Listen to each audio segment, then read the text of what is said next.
Welcome to Intuition, Your Success Compass, the podcast where we blend intuition and neuroscience to create the ultimate navigational system for your life. I'm Vicki Baird, and I believe that when you combine the wisdom of your soul with the power of your brain, you unlock your true essence and potential. Here we get real about quieting the inner saboteurs, rewiring thought patterns, and trusting yourself. Because success isn't about attaining more or collecting accolades, but a deep connection to who you really are. This week's episode is a recording from a complimentary event that I did in March, and I am going to be doing one of these fairly often. I am so grateful for the group that joined me this month, and I felt so inspired that I wanted to share it with everyone and say, hey, come on in. So if you're ready to shift your mindset, have a little fun, embrace your intuition, and move through life with more self-surety and joy, you are in the right place. So come on in. Okay. So thank you for making time to be here tonight. For those I've not met, hello, I'm Vicki, obviously. You got the invite. I am primarily an intuitive coach doing positive intelligence work along with it because our brain and spirit and our whole selves need to play all together so that we can have the most joyous life for whatever that is, whatever that means for you. I've been doing these events once a month because it's my way of giving, and it feels really good to me to be able to do that. I love group work, and I love bringing the energy about that small changes, micro movements matter. We do not have to make big leaps and bounds and all of that kind of stuff. It's definitely worth all of our effort to not make a big deal out of things, but to trust that whatever we're learning, however we're expanding, it's all going to work. It's all going to be fine. And in the spirit of rolling into spring, and yes, I know we're in fake spring in the Northeast, like it's not really spring, but we're going to pretend it is because honestly, the negative 14 degrees while doing barn chores is, I can't do it anymore. So I'm just pretending that this is full spring. And maybe I'll get that, but we all know the third week in March, we get slammed with something. So in the interest of spring cleaning, I felt like it was fun to do not only physical spring cleaning, but mental spring cleaning and spiritual spring cleaning. Because we're all part of the same kit and caboodle, right? All of us have a spiritual life, we have a physical life, we have that mental stuff going on. And I don't know about the rest of you, but I hate dusting. So spring has to come along for me to want to do that. It's easy. Why should I do it? I try to get into the positive mindset, but sometimes I'm like, ugh, just write my name across the TV. It's better. So thank you for joining me. No matter what we're talking about in our lives, like what you're bumping into or what you want to expand, you're going to experience some sort of feedback from your brain, from your heart, from your energy field. You're going to get something that creates a resistance. It's a natural part of our growing. Like we expand, we contract. And as soon as we stop fighting that, we stop resisting the expansion and you like that? I was backwards. The expansion and the contraction. You can talk and use my hands. As soon as you stop resisting that, you'll actually feel more of a flow and more of a joy of whatever the task may be. Right. So in tonight's short little hour that we have here, the chat is open. I can see it. If you have a question, please pop it in there. If you just want it to come to me, use the drop down and do just to myself, and I won't say who asked the question. I've been doing this long enough to know how to manage that part, hopefully. And there will be a short little, actually pretty soon, a short little mindful activity, meditation, connecting, tapping in, whatever you need to call it, so that we can all be here in what is considered wisdom or sage or energetically heightened space. Okay. So, little 3-minute ditty. Feel free to go off video if at the time, because we are going to close our eyes. So, we all have that resistance within us. Like I said, it's natural. My goal is to have as many people as possible in this lifetime loving that part of themselves, appreciating the fact that there's a voice that may say, you don't want to do that. You suck at that. You can't follow through. You won't follow through. It's not that you can't follow through. You won't follow through. I want us to love that little booger and treat it with kindness, because when we do, it quiets itself down. It's there for a reason. It's keeping you safe. But the thing that it's keeping you safe from may not apply anymore. And like we developed these in our childhood for survival mechanisms, because I don't know how to break this to you, but parents didn't know what they were doing. So, we're doing perhaps the best they could, maybe not, but we develop coping mechanisms and survival skills as part of being human. And you can have the most idyllic childhood, and you're still going to have saboteurs. You're still going to have that inner biatch, as I lovingly call mine, because I want to make friends with her. I don't want to be fighting any aspect of myself anymore. I'm so tired. Like, got exhausted of it about 4 or 5 years ago, and then decided, no, I'm going to be here in playfulness, even in the stuff that might be really difficult. So when we're talking about embracing that, that is a form of clearing clutter, right? We're going to start appreciating when that voice is bringing you information, when it's bringing you maybe not the most complimentary stream of thought, but it's helpful to recognize that that's just a programming in your brain. You yourself, as your whole self, are not doing anything wrong when that voice is there. You are beautifully human.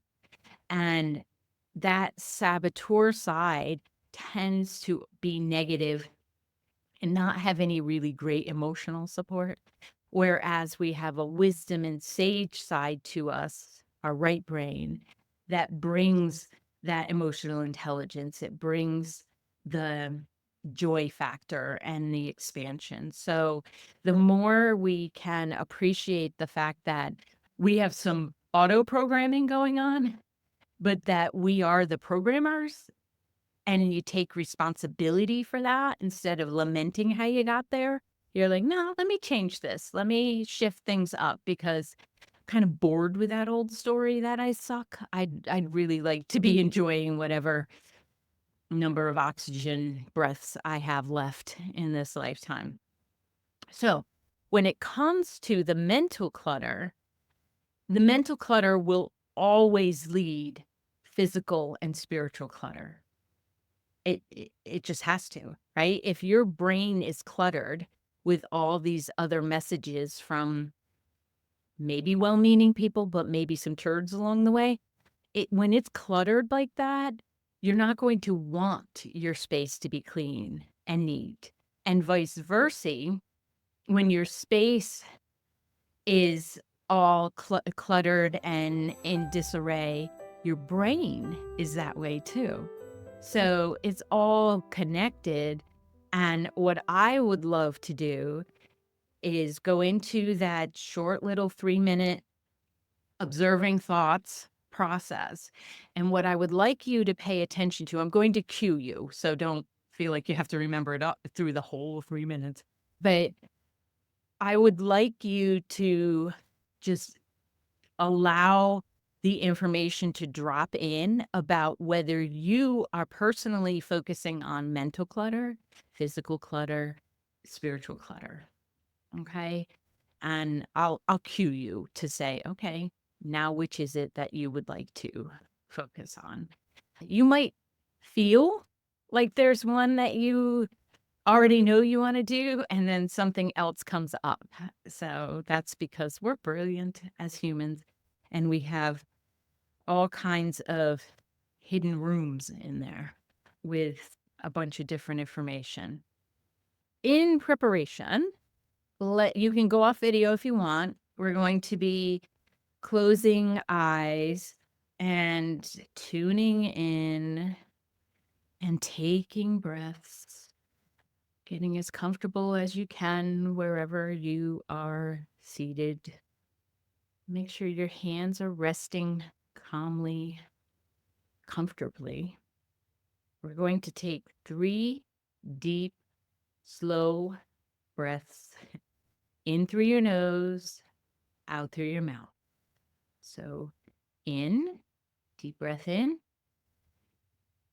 and out through your mouth. In through your nose, and out through your mouth. One more. In through your nose, and out through your mouth. You're yawning. That's a good thing. You're connecting. You're grounding. You're allowing yourself to relax, to center in to who you are and connected to self. Let's relax that jaw and your neck and those shoulders.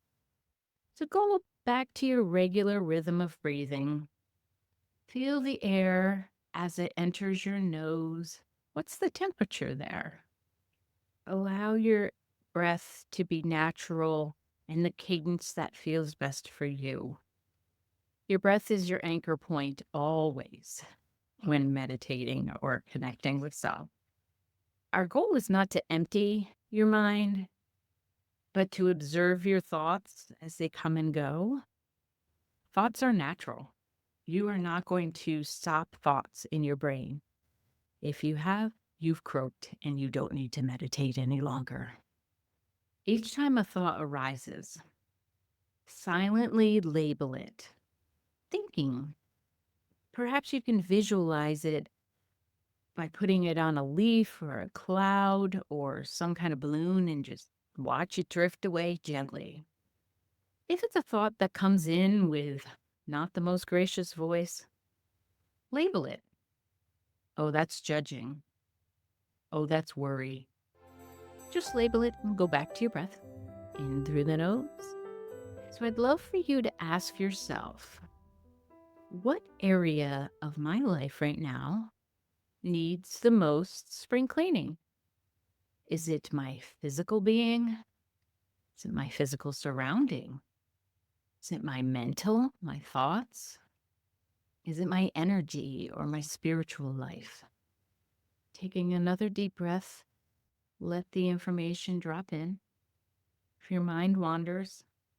So as this meditation comes to an end, I'd love for you to take a deep breath, commit to yourself that you'll give it a good go in whatever area would like decluttering.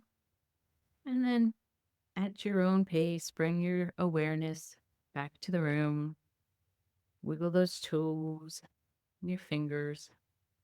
Take a moment of gratitude for yourself. And if there's any amount of calm energy there, just let it linger. And when you're ready, come on back to the room. That was fun. There were a couple, I felt like we're going off into balloons. I was like, okay, we're not doing a full hour here. Come on. So good job. Good job. So just by everybody's on video, so we can do like a little finger wiggle. Were you able to hear the area of your life that yourself wants to focus on or perceive? We don't always hear. Sometimes I know for me, most stuff just drops in. I don't hear it here or here clairaudiently. It just like a dumb waiter, just drops right in. Okay. So then as we're going through stuff tonight, think about that area of your life and what are, the steps that you could take.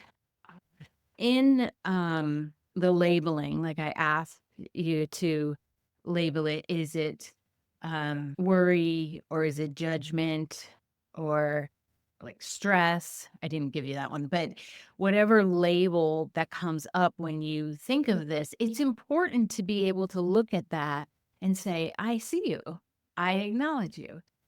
Because most of the time we're pushing things away, right? And if there's any kind of clutter in your life, I promise you, the saboteur avoider is living somewhere in your mental home, because it's a little bugger and it will encourage procrastination almost like it's its job. So we avoid in different ways. We may get busy in our lives in other areas. I'm just too busy to tackle that back room, or to, for me, clean the car out. Ugh, there's one area in my life, it's my car. We can survive the apocalypse. Like, we'll be okay, but it's never neat, and I kinda like that about me. If you need a sweatshirt, I got you covered. So, in this process, when that voice comes up and it's hopefully not calling you names, but it's making you aware of, "Oh, I don't like that feeling." Turn towards that feeling. Instead of letting it get bigger and bigger and bigger, turn towards it and say, "How can I help you? Nice of you to show up. I haven't seen you in 10 minutes." So impressive that you've circled back with it, with your chatter. And because it's kind of like when the kids go, "Mom, mom, mom, mom, mom, mom, mom, mom, mom, mom," and you're like, "What?" And they're like, "Hi." That's our saboteur brain. Like, that's the critic, the judge, the "I don't want to, you suck, you're never going to accomplish anything." It's that brain that's doing that. And the more we can give it attention kindly and with compassion, sometimes with a cut it out, sometimes that's necessary. The clean your whole world is going to be. So, just like anything else, if you are looking to clear a physical space, for instance, we are not going to tackle a whole room in one day. We're just not going to do it, because you know what happens, right? You get it all out and then you're exhausted. You're like, crap, now where do I sleep? Because everything's on the bed. Right. So we're going to do this in those micro movements and the very small steps. So in my coaching, it's typically 5 minutes or less, because we can say a day, we can say half a day, we can say an hour. I just feel like people's brains kind of lock up if we give them too much, if we give our brains too much time. Now, that's not to say that you start with 5 or 10 minutes and you get caught and you're like, "Ooh, this is good." And you start riding that higher frequency. It's a psychic frequency that you're looking for. As you clear space out, as you clear your space, your frequency will go up, because when it comes to physical clutter, like I said earlier, the more you have around you, the more your brain actually has to process. Like, you don't realize how much you're seeing in a day, and how much your brain, I think of it as like the enter button on the computer. If you've ever been with somebody who thinks that they can make the computer go faster by hitting the enter button, and you're like, "Stop it." Stop hitting that enter button, because every time you hit the enter button, you're asking the computer to do something. Well, that's true of the clutter, the physical clutter in your environment. Every time you're looking at that book that you didn't pick up, or the clothes that didn't get put away yet, or the pile of papers that are sitting on the island, whatever the case may be, your brain is reading that. And if you're avoiding it, your brain is reading it even harder, because it's trying to get you, like little kids turn your head when they want you to pay attention to. It's trying to get you to pay attention to what's in your surroundings. So if you can understand and you can be kind to yourself, that I would love for my head to be less taxed, less tired. Like, a lot of times when people say to me, "I'm just so exhausted," and I'm like, "What's your room look like?" How many books do you have on your nightstand? If you have more than 2 books there, get them out. Your brain is reading that and processing that information. You got the pile of clothes on your chair? Well, take 10 minutes and put them away or gift them, donate them, because especially your bedroom should be your sanctuary. It should be the place that you recharge. And if you're picking up the signals of all of this chaos around you, that you're taking into your sleep. And then you're like, man, I'm not sleeping well. It's not all menopause, ladies. It's the stuff that's surrounding that's taking up your vital energy, and it's in your energy field, your auric field. It's all cluttered. I was doing a session with somebody not too long ago, and I was trying to figure out why I kept seeing hefty bags. And I'm like, I don't understand what's going on here. I'm like, "Yeah, she's got a lot of baggage." I'm like, "I don't really feel like she has a lot of baggage." It was very confusing to me, but in my mind's eye, I kept seeing hefty, hefty, hefty. I kept seeing those big bags. And then I asked her about her physical space. I said, "Seems like there's some cleaning out we could do, right?" And she's like, "Don't look at that." And I'm like, too late, already looked." And no judgment, but you're saying to me that you're exhausted and that you have no energy for life, and yet your environment is telling you that you're not recharging. You can't possibly recharge. And I have talked to people who said, no, a lot of clutter helps them. I just disagree with that because I can look at your energy field and go, "Oh, good, good. Surround yourself with those 9 million stuffed animals. Good on you." So, not my place. So, think of a place in your home right now. What's the first place that comes to mind when I say think of a place in your home? You could just write this down. You don't have to share. That place is saying to you, "Hello, excuse me, can I talk to you?" It's calling out to you to be loved, to be honored, to be respected. Now, when it comes to the physical aspect of your home, if you're having a hard time getting started, like you're like, "Yeah, Vicky, I know all this stuff, but I can't get started." Get that smudge stick out. Do not wait to sage or smudge your home till after you cleaned. Why? Why? They're cheap. Burn it. It will remove the energetic clutter that is probably in the way of you getting started with that one corner, that one pile of things. Just go through and do a quick one. Make sure your windows are open and your exhaust fans are running.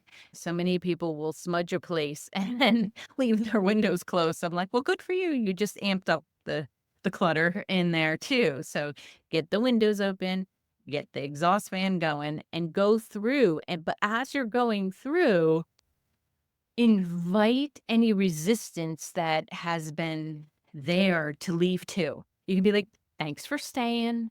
Don't need you anymore. Peace out, sauerkraut. Leave. This is not necessary." Okay. It will help you to feel like you want to clean something up, that you want to love the space. I feel like our homes and our apartments or condos, wherever you're living, your room, wherever you're living, deserve to be respected and loved. And you know how sometimes you can do it for someone else easier than you can do it for yourself? Your home is no different. Respect your home, respect your space, and then it will give back to you too.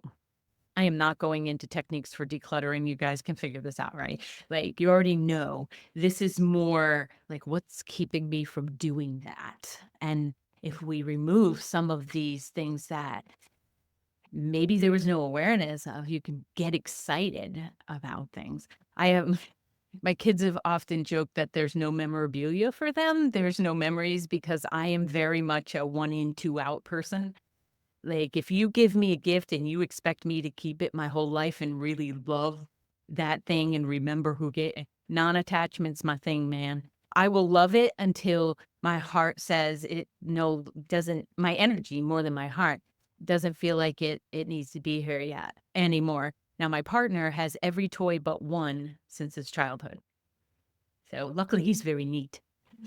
Otherwise, it would be like, I'm like, I just can't imagine that. Like, I love a feeling of shooting. I worked with hoarders for quite a while as a pro bono thing because they're little hearts.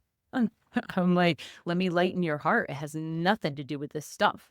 It has everything to do with the pain that's in there. And both happens, right? Like when you remove something and you're brave enough to release it, your whole being will relax and feel good because we didn't come in with stuff. You came in all nakedly with no teeth. And I promise you, you're not taking it with you. So the idea that something is keeping you here, grounding you here is false. You're doing that and good job for you.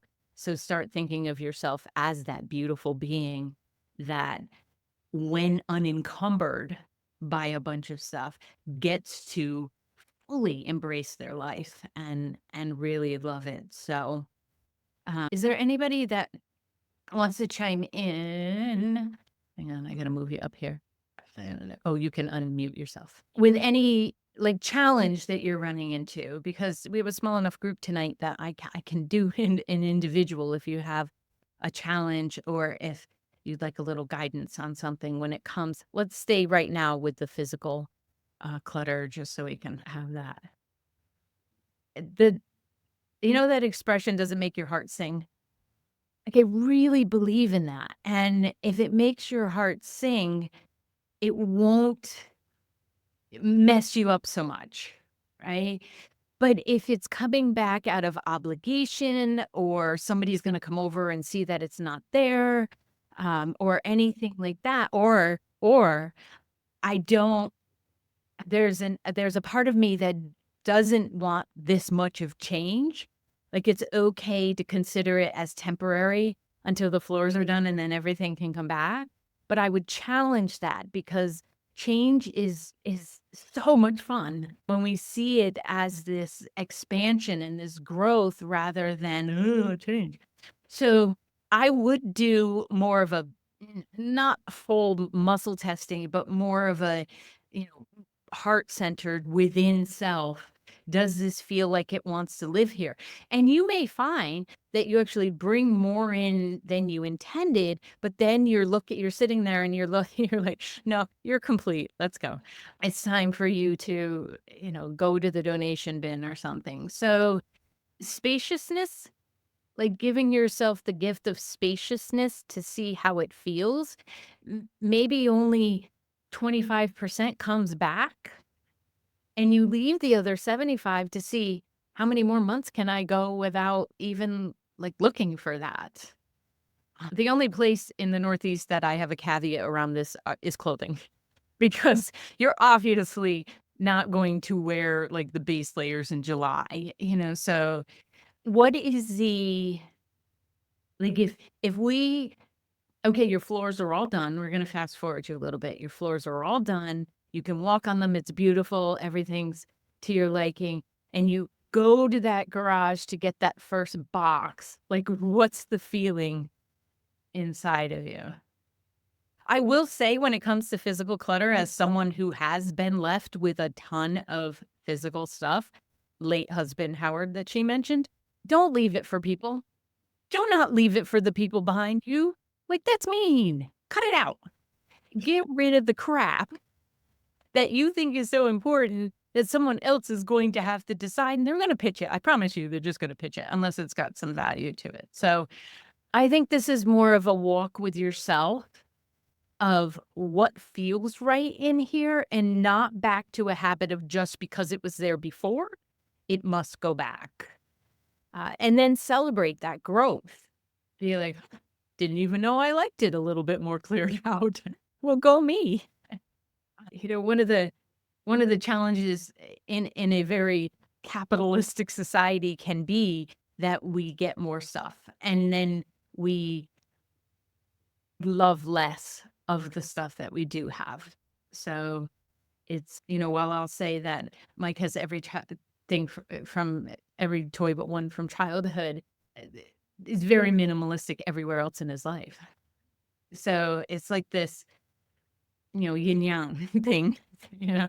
So everybody has to decide that for themselves. That is not up to me to say whose space. But if you are having a difficult time concentrating or sleeping or putting next steps into motion, you need to take a good look around and see like what's going on. And that's true for everybody's energy field. We're lovely little balls of fluff that take in so much more than we realize. So, okay. All right. Leslie, did you have a question? Oh, I'm sorry. Did you have a question? No, I didn't have a question, but I was gonna bring something up about myself. Okay.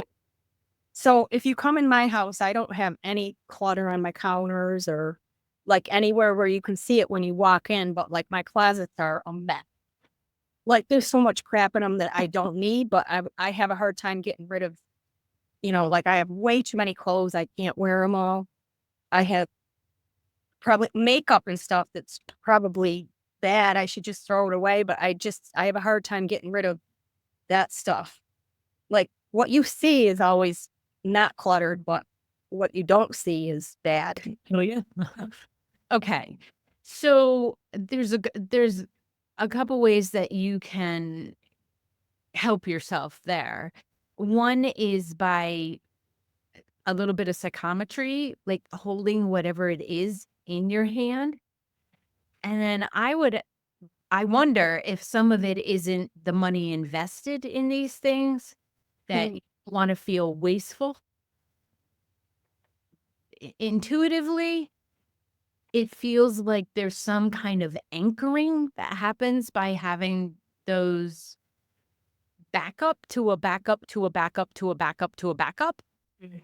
Like there's some kind of safety there. There's a So lot of backups. Sure. yeah, yeah, yeah. So what it feels like to me is that that's giving you a sense of security to have those things there, and you would need to look at that and to ask yourself, do I feel okay releasing 2 out of the 10? Like, do I need 10 pairs of black leggings? No, no, I do not. So but going incrementally. I don't think, when they do those shows where they just come in and they rip everything out, and the poor little energy fields and the hearts of the people in that. But if you think about where your security comes from today, our brain does not like to take things out without putting something in. So if we're removing a backup and a sense of security to you, you would need, you would want, not necessarily need, you would want to have something in that place. Now that could be a meditation practice. It could be yoga. You went to yoga, right? Like Mhm. be giving yourself that more often. It could be heck, ordering a decent dinner that somebody else makes and you don't have to think about. You have to have something that's going to give your inner child, your young self, a sense of security where all of this stuff that's sitting in the closet is now providing. Does that make sense? Yes. Yes, it does. Okay. Thank So you. and what that may look like is you actually having a picture of yourself, about 8.5 years old, if you have one. And it would be you having and you actually looking at that picture and saying, "Oh, I got you, kid. I got you." Because you know what? All this stuff that's leaving, you're not going to be without clothing or food or heat or, hot water or anything like that. Because I got you, kid. And this is some of the love and compassion we show ourselves because 99% of our behaviors are survival instinct, and we're just in the habit of them. And when we look at them and you say, Not only do I have compassion for you, young Leslie, but I'm also an adult and I can clean this closet for you and make space for more things in your life. So, energetically, if you want more abundance, you clean out those closets. You I want try, and sometimes I take hours cleaning a closet out, and I have this little tiny bag that I'm gonna get. listen, tiny bag by tiny bag. Like, don't let your judge come in and judge that. Tiny bag by tiny bag. I'm not joking about don't leave it for someone else, but I'm also aware that sometimes, well, my saying is always micro movements matter. Like tiny bag by tiny bag, but you better be dancing your butt to donate that tiny bag.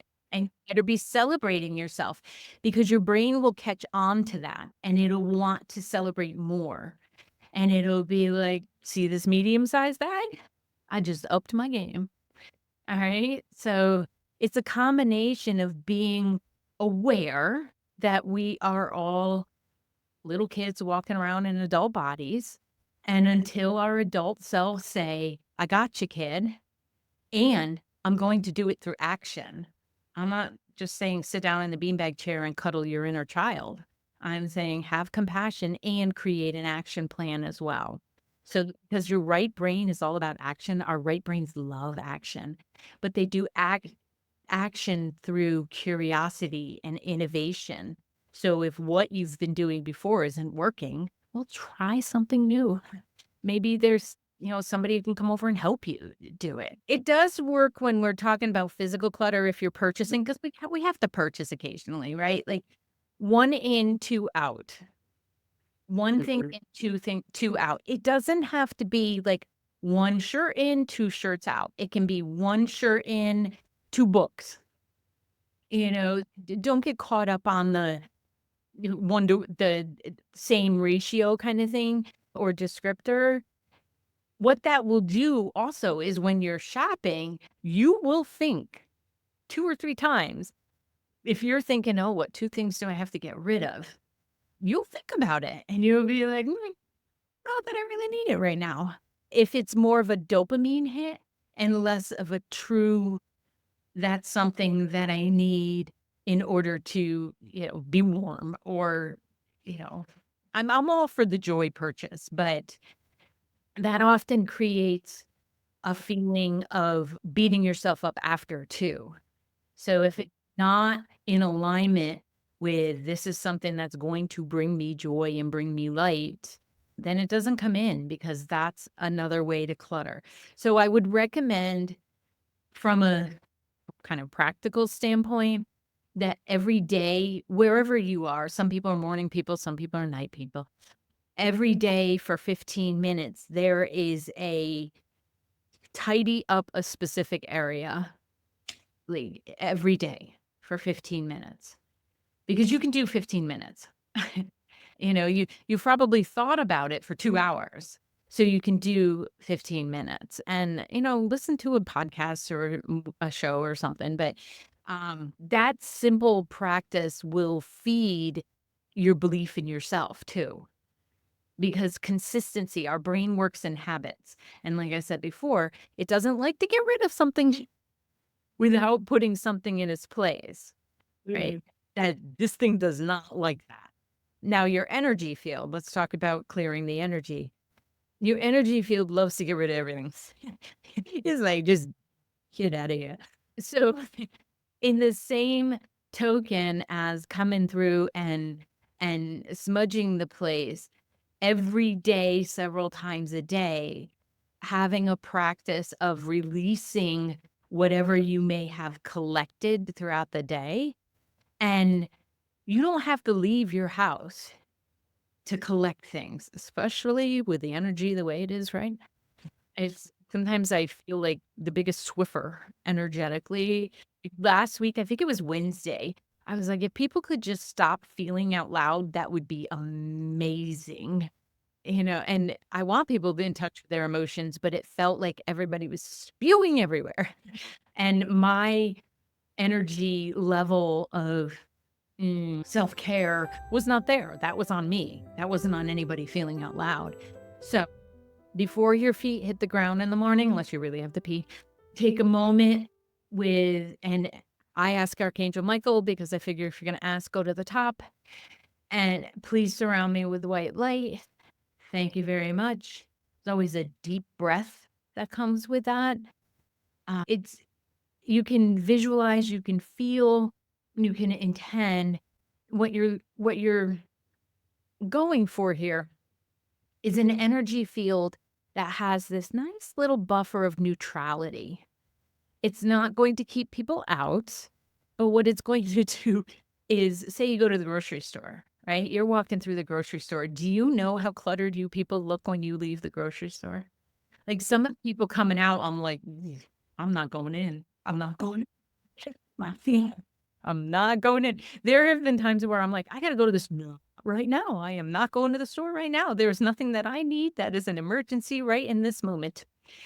So you do this white light and maybe you even add like olive oil or something on the outside of it. It will let all of that slide off and you'll walk through the store like do do do. You get the best line. It's just because you're going in not advertising that you'll take everybody's junk.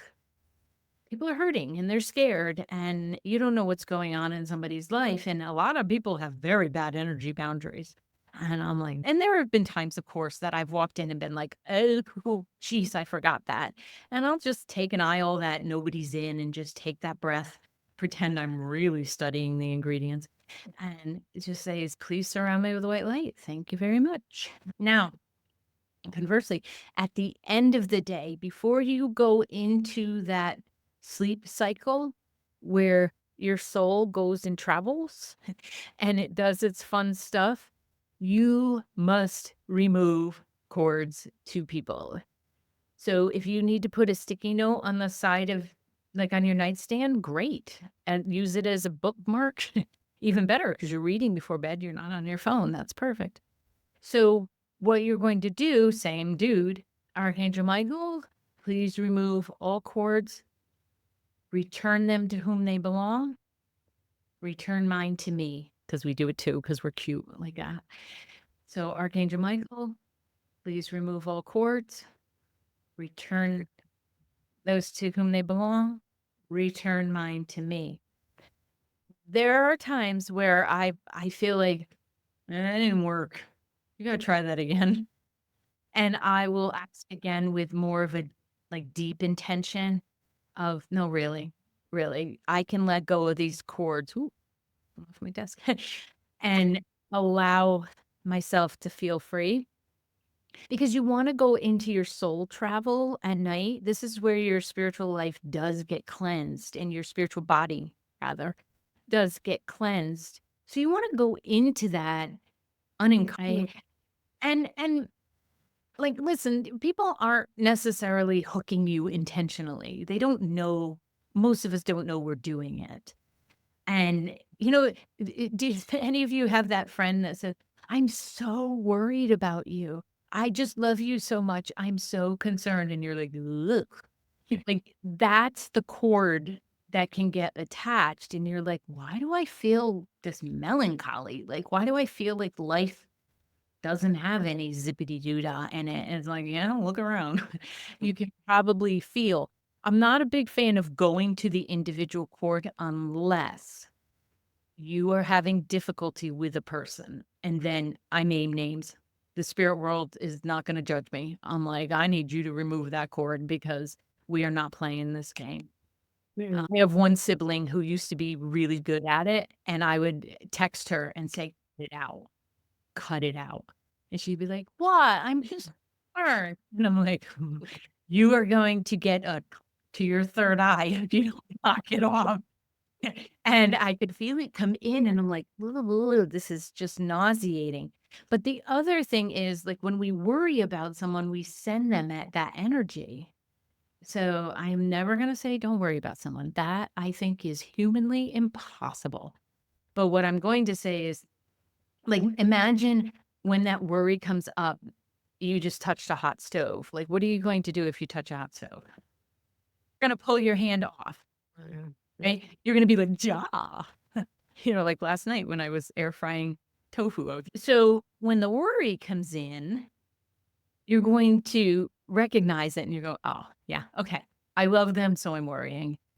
I choose in this moment to stop the worry factory and shift it. I'm now going to send them love, acceptance, understanding, big ol' energy hug, something that has a higher frequency. Because if you're going to emit, at least emit the stuff that's going to help, not that's going to bring it down. Now, I say this to help the other people, but I'm really saying it so you can clear your own clutter. So as you follow yourself around for the next couple days and you realize, dang, I do that a lot, have compassion. And you know what? Also, congratulate yourself for being an empathic being, because the more we have of those, the nicer our universe really is. But then stop yourself from like sliming somebody or spewing somebody with that energy. If you can do something to help, great. But worry is wasted emotion, so is guilt. Just waste it. Either do something with it or knock it off. So those couple things, and you'll get a recording of this. So, in an email. So in case you're like, it's moving too fast. Those couple things will set your energy field in such a lovely way that you actually do start attracting other opportunities to you. And you're like, "Well, what changed here?" Well, you cleaned up your act, man. And the more we know about it, you're gonna forget, and then you'll be like, "Why do I feel those cords?" Those have you ever seen those, I don't know what they're called, but the electricity, they're like balls and you put your hand on it and the electricity or something? Like, that's what most of you look like. And all of those little cords, all those little fibers are going out to either experiences that you've had that you're still holding on to, or other people, it regrets that you have. That's what a lot of people look like to me. And when you start clearing up that, what it looks like is one solid, like, energy tube almost, and that's what we call alignment. Right. That's when people say, "I wanna be in alignment." I'm like, "Well, you gotta remove the I don't wanna do that." Well, then you're not gonna be in alignment. I don't know what does that mean? Like, then stay static, I guess. I don't know. And static meaning sedentary too, because things won't change in your life if you have all this leaking going on energetically. So, any questions there? For those who haven't done a class with me, I never finish on time. I never do. And it's fun. But always feel like you can pop out if you need to leave. Like, this is nothing mandatory here. So when I talk decluttering, I'm not saying live, some kind of austere life.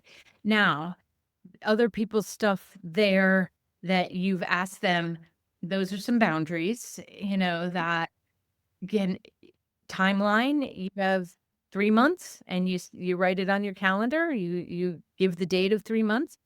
I don't see why you can't ship it or donate or stuff, because with with some exceptions, obviously, I'm not saying if somebody's infirmed, like, you just ditch all their stuff, but we will give excuses and twist ourselves into knots when other people aren't thinking twice about, the inconvenience or even the request. Never mind if it's an inconvenience or not, the request. So I think given a good timeline and sticking to that timeline, I don't mind reminders, especially if they're younger people. I don't mind giving a reminder, but here's the deadline. And I had to do this with a couple of my kids when I sold my house and was moving to a condo. And I'm like, listen, it's heading out. It's going to be on the front lawn. Would you like to come get it? Those are sometimes the healthy boundaries that we have with ourselves that we then pass on to others. And you get to be the deliverer of how you say it. But what you do is you consider yourself in this situation. Just because you have the space does not mean that you are a store-all.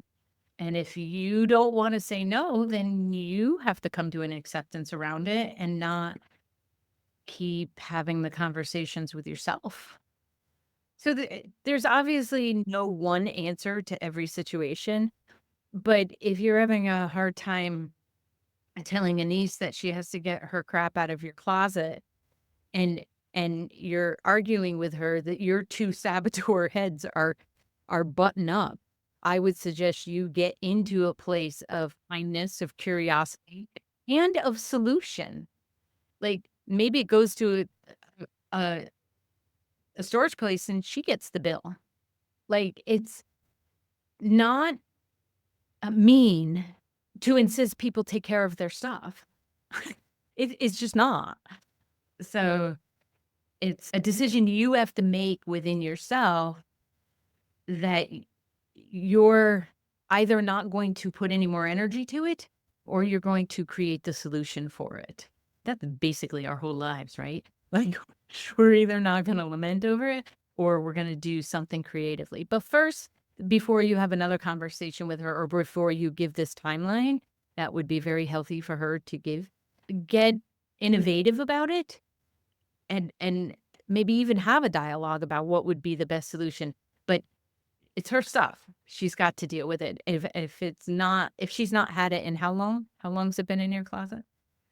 Don't let stuff have too much energy. Like that's a story. That very rarely is something holding something and energy that's going to create chaos in your life. I mean, there have been times where I've cleared houses and I'm like, that table's got to go because there's no way I can clear that. But very rarely, that's a story that our heads will tell ourselves, but sure, go through and smudge it. But every time you come up with an excuse for why she can't do it, you have to stop your own. That's your saboteur. That's not her.